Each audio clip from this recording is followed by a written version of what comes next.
YTBC student. Now, that is the youngest, baddest uploader who has stepped foot and touched buttons on this thing and has made total sense. And I tell you something, I've seen a lot of them come and go. But YTBC student has now graduated into the midst of the masters.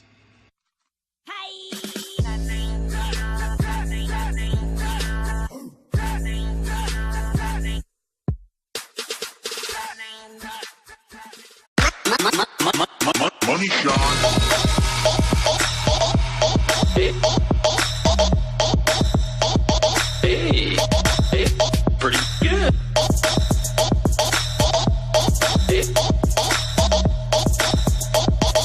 Hey, that's pretty good.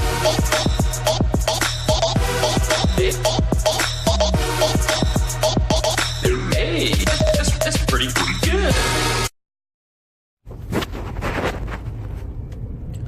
What up, everybody who talks boxing, comments about boxing, makes boxing videos? Coming to you again with another video, recording it from my car. Just dropped my girl off at work. It's kind of funny because some idiot pulled out in front of me without putting on their blinker, and she was pissed. My girl gets real bad road rage when people can't drive around me. But it was kind of funny. But anyways, we just came off of a big fight weekend. So I'm not really going to be sticking to one particular topic. Just going to kind of go off the cuff here and just talk about multiple things in one video and not really in any particular order. But congratulations to Terence Crawford, who put on an A performance. And John Molina is not, I'm not going to lie, he wasn't the greatest opponent for Terence Crawford, but I think he was still an opponent that kind of makes sense, because I would like to see Terence Crawford fight Adrian Broner, because Adrian Broner beat John Molina in the past. They are in the same weight division currently. Broner said he was going to move up, and he never did. So as far as we know, he's still going to be fighting at 140. There was that fight with Ricky Burns that was getting talked about. Was it Ricky Burns? I believe it was. But anyways, and that was after he had said he was going to move up. So apparently he's changed his mind, which I think is smart for Adrian Broner, because I don't see him being able to compete with the top guys at welterweight. And I'll be honest though, after what I saw with Terence Crawford against Molina, he definitely beat Molina a lot worse than Adrian Broner did. I mean, Adrian Broner is famous for that can man speech that he gave after beating Molina. But in all honesty, he didn't beat him like he made it out to be in that interview. Crawford, the way Crawford beat Molina is, for lack of a better phrase, beating his ass. I mean, that was an ass whooping. So I think, even if Broner is at his best, I don't think he could beat Crawford. But I would still like to see that fight. So another one who did a great job, which was another fight that wasn't, really great, but it still made sense for the same reasons, is Anthony Joshua beating Eric Molina. Another Molina. Who'd have thought? But that was another fight that was really, it was a mismatch as well. But the reason why it still makes some sense is because it's a gauge on how Joshua would do against Wilder. Because Wilder struggled against Molina and then eventually got the knockout in round 9, if memory serves me right. Whereas Joshua was able to get the knockout in round 3. So, in less than half the time, he was able to dispose of Molina. Now, of course, when these fights end like this, it doesn't necessarily mean that whoever beat the other one worse, or better, I should say, would beat the other fighter that fought that fighter just because they did better against them. It just gives you somewhat of a gauge. But one of the things you have to keep in mind is the version of that fighter that they fought. Was Eric Molina better prepared against Deontay Wilder? Did he take full advantage of his training camp against Wilder and not the other possible opponent who has fought that fighter? So just want to be clear on that. So big congratulations to both Crawford and Joshua. Big congratulations to Charlo. I really didn't know what to predict on that fight. To me, I saw that fight as a 50-50. And a big shout out to Duke Oden because he made a very good point. And if you haven't checked him out, I'm going to put a link to his video. But one of the things that he said that I haven't really heard anybody else say, which, I mean, I'm not saying nobody else has said it, but I have, you know, out of all the videos I personally have seen, I haven't heard anybody say this, is that's the problem when you're trying to predict on a fight where one or both fighters have not really fought anybody. So you're just going basically off of the eye test, which is what a lot of people, you know, what everybody was doing with J-Rock. Because everybody was saying, you know, they admitted that Charlo has the better resume, but they were still going with J-Rock, and that's based off of the eye test. And there's nothing wrong with that, because that happens. There's times where somebody hasn't fought nobody, they step up in competition, and people don't want to pick them, even though in the eye test they look great, and they still end up beating that more proven fighter. So, I mean, when you're dealing with a fight where like I said, one or both fighters have not really fought the best competition, you really don't know how good that person is. You just know they look great so far. So a lot of people actually got that prediction wrong because Charlo beat the holy hell out of Williams. So, you know, he definitely proved his place in light middleweight or super welterweight, whatever we want to call it. He proved his place in that division. Or at least solidified that he's one of the top dogs, I should say. Because I wouldn't say he's necessarily the best. Now, of course, I'm going to talk about Andre. Andre went and called out Charlo at the post-press conference. And it's funny because I hear a lot of people say that was idiotic of him to do. You know, if that's your stance on it, that's fine. I mean, I'm not saying that you're not a real boxing fan or anything, but for me, I think that's a good thing.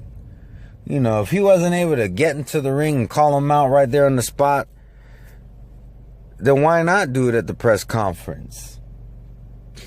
There's nothing wrong with that. I don't find it to be disrespectful. I find it to be more entertaining. Because what I find annoying is when these guys do it on Twitter. If he had not did it there at the press conference, and let's say afterwards he would have went on Twitter and called him out, I would have been like that. that's anticlimactic.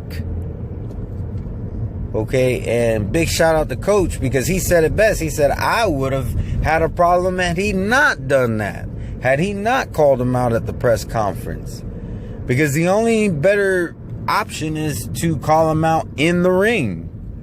If you were there at the fight, crawl into that ring and say, look, you need to come and see me. But another good point that Duke Oden brought up is the problem that Andre has is that he's too inactive. I think he said in 2013 he fought once, 2014 he fought twice, 2015 he fought once, or something like that. I don't remember the whole how he broke it down, but he hasn't been very active.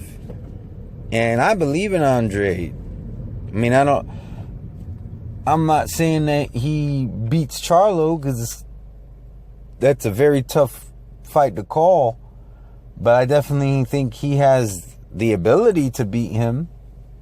I think it's just a matter of execution. So, but that inactivity is hard for you to get those big fights when you're not fighting often. You need to be grinding. It's like the music industry. These guys, there's a new artist that comes out. They're new to us. But guess what?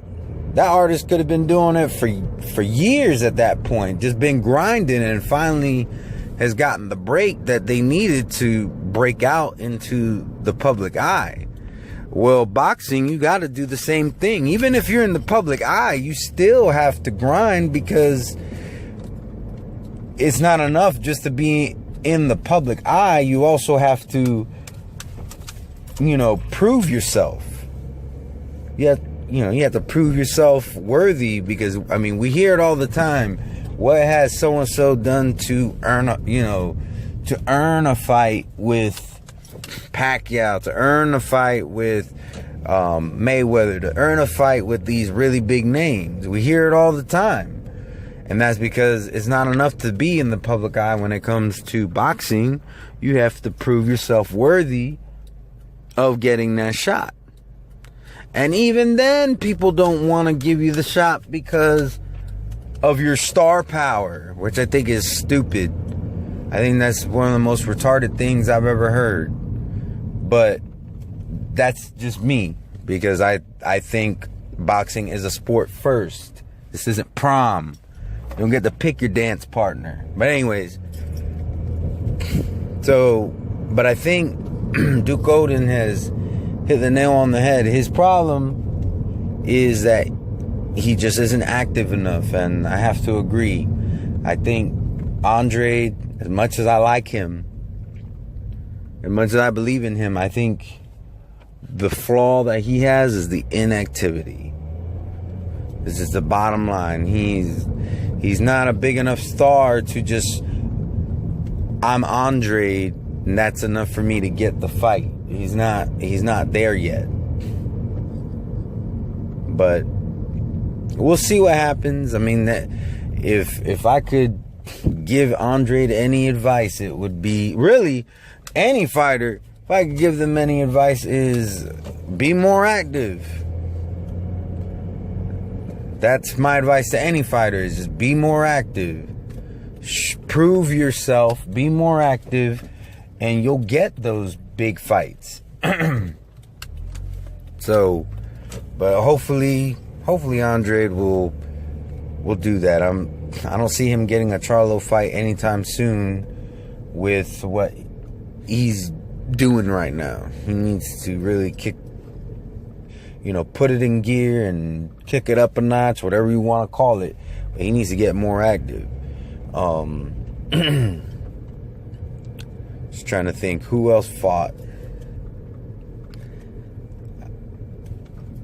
I think that, right off the top of my head, because I'm driving, I ain't looking at no notes. I didn't lay out an agenda of what I was going to do in this video. So I'm just doing it completely off the cuff. But the only other thing I want to talk about that I could think of at the time is Miguel Cotto. Now, Miguel Cotto apparently is going to be fighting. There's two more things I want to talk about. One of them I have to come back to. But Miguel Cotto apparently is going to fight James Kirkland. And a lot of people have a problem with this fight.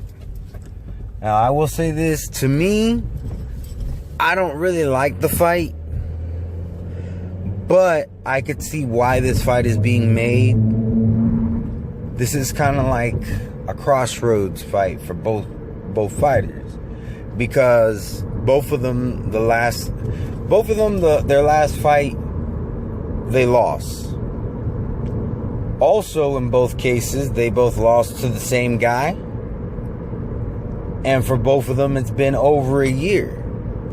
So it's not the terrible fight that a lot of people are making it out to be. I think it makes a little bit more sense than what people want to give credit for. However,